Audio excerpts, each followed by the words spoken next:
कमला एक बहुत स्वार्थी महिला है। उसने पैसों के लिए एक ऐसे इंसान से शादी की जो पहले से शादीशुदा और एक बच्चे का पिता भी था।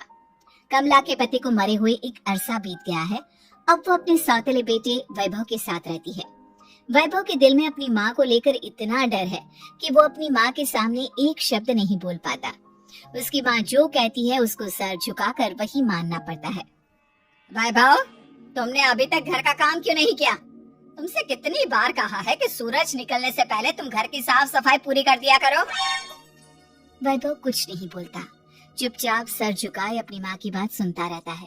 तभी पास में खड़ा नौकर सुखराम कहता है, मालकिन, वैभव बाबा को रात से तेज बुखार है, इसलिए वो सुबह जल्दी उठ नहीं पाए। उनके बदले मैं घर की साफ सफाई कर देता हूँ। इसे कोई बुखार नहीं है, मैं इसे अच्छी तरह से जानती हूँ। ये सब काम न करने के बहाने हैं। सुखराम काका, बोल दो इसे, सारे घर का काम यही करेगा, और इससे समय पर अपना काम पूरा नहीं किया तो इससे आज का खाना भी नहीं मिलेगा। मगर मालकिन, वैभव बाबा की सच में ही तबीयत खराब है, आप एक बार देख तो लीजिए। कमला बिना कुछ बोले वहां से चली गई और बेचारा वैभव तेज बुखार में भी काम करता रहा। कमला वैभव की शादी एक ऐसी लड़की से कराना चाहती थी जो अनपढ़ हो और कमला से इसी तरह डरे जिस तरह वैभव डरता है, ताकि वैभव की सारी जायदाद और धन दौलत उसकी मुट्ठी में रहे। लेकिन आज के जमाने में ऐसी लड़की मिलना मुश्किल है। कमला कार में यही सब कुछ सोचती जा रही थी कि तभी रास्ते में, अरे ड्राइवर, तुमने कार क्यों रोक दी और ये इतना शोर कैसा? मैडम, आगे कुछ बंजारों का खेल चल रहा है, इसलिए भीड़ लगी है। मैं अभी भीड़ को साइड में करवाकर कार निकालता हूँ। ड्राइवर भीड़ को साइड करके कार निकालने की कोशिश करने लगा कि तभी कमला की नजर रस्सी पर चल रही एक फुलवा नाम की बंजारन पर पड़ी। क्यों ना मैं इस बंजारन की शादी वैभव से करा दूं? ये तो अनपढ़ लग रही है, मेरे पैरों तले दबकर भी रहेगी। मुझे अभी इसके माँ बाप से बात करनी होगी। ये सोचकर कमला ने उन बंजारों से बात की और उन्हें शाम को अपने घर बुलाया। फुलवा के माता पिता वहां उसे लेकर आ गए।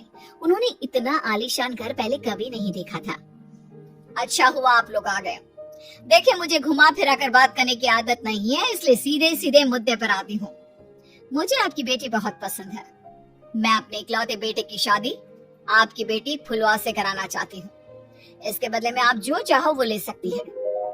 तभी फुलवा की माँ कहती है, ये क्या कह रही है मैम साहब? कहीं आप हमारी गरीबी का मजाक तो नहीं उड़ा रही ना? आप मेरे बेटे से मिल लो। अगर आपको मेरा बेटा पसंद आता है तो मैं कल से ही शादी की तैयारी शुरू कर दूंगी।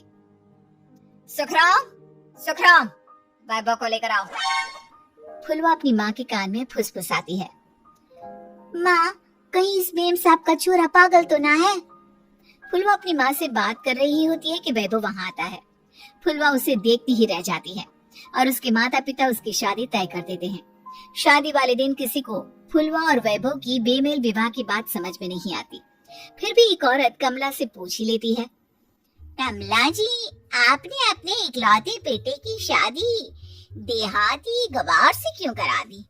ये बंजारन आपके घर की बहू बनने लायक तो नहीं है। कम से कम अपने स्टेटस का ही ख्याल कर लिया होता। बहू तो अपने टक्कर की लाती, आपने तो बंजारन को ही बहू बना लिया। अब कमला को समझ में नहीं आ रहा था कि इस बात का क्या जवाब दे।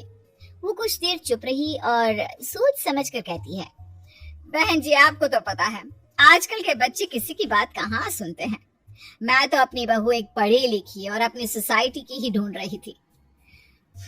लेकिन मेरे बेटे ने मेरे सामने इस बंजारन को लाकर खड़ा कर दिया। बोला कि मैं शादी करूंगा तो इसी से। अब भला मैं क्या करती, मुझे अपने बेटे के सामने झुकना ही पड़ा। कमला की ये बातें सुखराम भी सुन रहा था। उसने ये सारी बातें वैभव को जाकर बता दी। काका, मैं तो फुलवा को जानता भी नहीं, फिर माँ मेरे बारे में झूठ क्यों कह रही है? अरे बेटा, तुम कितने भोले हो, तुम्हें कुछ भी नहीं पता। तुम्हारे पिता अपनी सारी संपत्ति तुम्हारे नाम करके गए हैं। तुम्हारी माँ नहीं चाहती कि ये संपत्ति तुम्हें मिले, इसलिए उन्होंने तुम्हारी अनपढ़ लड़की से शादी करवाई ताकि तुम्हारी तरह वो भी अपने हक के लिए आवाज ना उठा सके।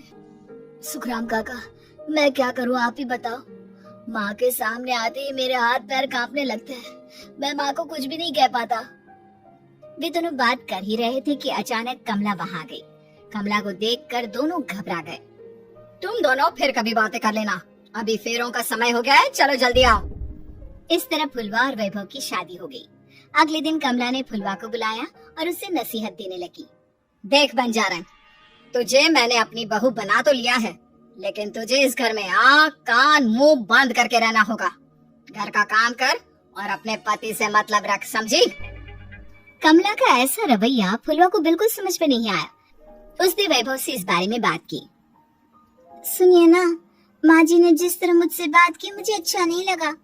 शादी से पहले तो वो मुझसे बहुत अच्छे से बात कर रही थी, लेकिन शादी के बाद उन्हें क्या हो गया? तुम ज्यादा मत सोचो, जैसा माँ कहती है वैसा ही करो। ये कहकर वैभव वहां से चला गया। अगले दिन वैभव को घर के नौकरों की तरह काम करता देख फुलवा को बहुत हैरानी हुई। फुलवा ने इस बारे में सुखराम काका से बात की तो सुखराम काका ने फुलवा को सारी बात बता दी। अब फुलवा को समझ में आ गया कि उसकी सास ने एक बंजारन को बहू क्यों बनाया। एक दिन वैभव घर का काम कर रहा था, तभी उससे कांच की प्लेट टूट गई। किसने गिराई ये कांच की प्लेट? वैभव को वहां खड़ा देख कमला ने छड़ी से उसे मारना शुरू कर दिया। उसके पैर में कांच चुभ गया और खून बहने लगा, लेकिन फिर भी कमला उसे मारी जा रही थी। ये देखकर फुलवा ने कमला के हाथ से छड़ी छीन ली और तोड़कर फेंक दी। बंजारन, तेरी इतनी हिम्मत, तूने मेरे हाथ से छड़ी छीनी?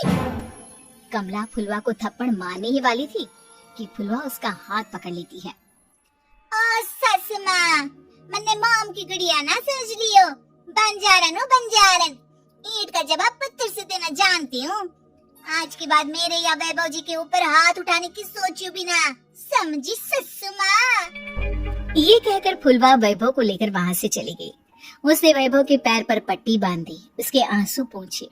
वैभव ने पहली बार किसी के दिल में अपने लिए इतना प्यार महसूस किया। अब फुलवा वैभव का हर काम में हाथ बटाती, उसका बहुत ख्याल रखती। इस तरह दोनों बहुत ज्यादा नजदीक आ गए। वहीं दूसरी ओर कमला सारी जायदाद अपने नाम करने की साजिश करने लगी। और एक दिन, वैभव, जल्दी बाहर आओ। कमला की आवाज सुनकर वैभव और फुलवा अपने कमरे से बाहर आ गए। जी माँ, आपने बुलाया? ये ले, इन कागजों पर साइन कर दे। वैभव कागजों पर साइन करने ही वाला था कि फुलवा वैभव के हाथ से पेन छीनकर कहती है, ना वैभव जी, आप इस पर हस्ताक्षर नहीं करेंगे। ओ बंजारन, मैं तुझसे बात नहीं कर रही। ये बात मेरे और मेरे बेटे के बीच की है। चुपचाप पेन दे दे, नहीं तो तेरी खाल उधेड़ लूंगी। ससु माँ, बंजारन की खाल इतनी भी ढीली ना होवे कि कोई भी उधेड़ लेवे। जो यकीन ना आता हो तो देख ले उतार के। और हाँ, बंजारन जरूर हूँ, पर अनपढ़ ना हूँ। मैंने भी पता है कि किसी भी कागज पर साइन करने से पहले उसे अच्छी तरह पढ़ लेवे। पेन देती है या नहीं? ये कहकर कमला फुलवा को मारने आई तो फुलवा ने कमला को धक्का दे दिया और वो नीचे गिर गई। कमला डरकर वहां से भाग गई। अब फुलवा ने वो कागज उठाए और वैभव के साथ सीधा वकील के पास चली गई। वकील ने वो कागज देखे और फुलवा को बताया, वैभव के पिता की सारी जायदाद और संपत्ति वैभव के नाम है, लेकिन वैभव की सौतेली माँ इस संपत्ति को अपने नाम कराना चाहती है, इसलिए इन कागजों पर वो साइन करा रही थी। तो अब हमें क्या करना चाहिए वकील साहब? वकील ने फुलवा और वैभव को सब कुछ अच्छी तरह से समझा दिया। अब दोनों घर पर पुलिस को लेकर पहुंचे। कमला पुलिस को देखकर घबरा गई। पुलिस ने कहा, आपके नाम की कंप्लेंट हुई है, आपको हमारे साथ थाने चलना होगा। कंप्लेंट? कैसे कंप्लेंट? आप अपने सौतेले बेटे पर बहुत अत्याचार करती हो, धोखे से सारी जायदाद अपने नाम करा रही हो। अब नहीं इंस्पेक्टर साहब, जरूर ये मेरी बहू की कोई साजिश है, इसने गलत कंप्लेंट की है। मैडम, शिकायत आपकी बहू ने नहीं बल्कि आपके बेटे वैभव ने की है। कमला वैभव का नाम सुनकर दंग रह गई। जिस बेटे ने कभी उसके सामने सर नहीं उठाया था, आज वही बेटा उसके सामने पुलिस को ले आया है। वैभव, तुम्हारी इतनी हिम्मत कि तुम पुलिस को ले आए? हाँ माँ, मैं लाया हूँ पुलिस को, और मेरे अंदर इतनी हिम्मत कभी ना आती अगर फुलवा मेरा साथ ना देती। आपने बंजारन बहू को लाकर अपने ही पैर पर कुल्हाड़ी मारी है माँ। मैडम, आपकी बात खत्म हो गई हो तो चलो हमारे साथ। वैभव मुझे माफ कर दो, मुझे थाने मत भेजो। आज के बाद मैं तुम्हें कभी नहीं मारूंगी, तुम्हें कभी परेशान नहीं करूंगी, मुझे माफ कर दो। वैभव अपनी कंप्लेंट वापस ले लेता है और पुलिस वहां से चली जाती है। वैभव अपनी सौतेली माँ से कहता है, मैंने पुलिस को वापस तो भेज दिया है, लेकिन मैं आपको माफ नहीं कर सकता। आपने बचपन से आज तक कभी मेरे सर पर हाथ नहीं रखा, हमेशा मुझे मारती रही, नौकरों की तरह बर्ताव करती रही। आप इस घर में नहीं रह सकती, चली जाइए यहाँ से। कमला घर छोड़कर चली गई और सड़क किनारे खड़ी होकर सोचने लगी, काश मैंने वैभव को माँ की तरह प्यार किया होता।